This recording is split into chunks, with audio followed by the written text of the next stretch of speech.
Even if you were upside down, I would be beside you. And your world were a strange. I've already drawn the shape of the lashes, but for this one I'm not going to be using a craft knife because it's very bulky.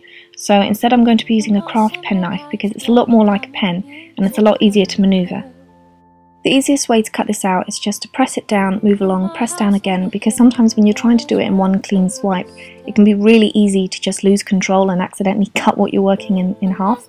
So it's better to do it that way.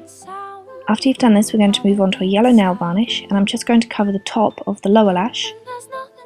And once we've done that, we're going to be moving on to this really lovely silvery lilac and covering both sides of the lash that we'll be applying to the upper lashes. For the lower lash I'm going to be using a glittery red and just covering everything in between that and the yellow nail varnish. So for the upper lash I'm going to be applying copper, and you're going to have to do this on both sides. You won't have to do this with the lower lash because your lid won't be moving up and down on the lower lash, so you don't need to paint both sides. And on the lower lash you also want to cover everything else with the silvery lilac and just finish off by applying rhinestones on the upper and the lower lashes.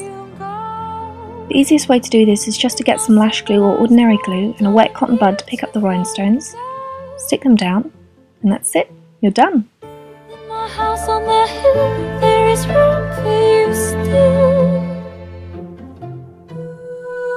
When there's nothing but roaring sound, I will be beside you.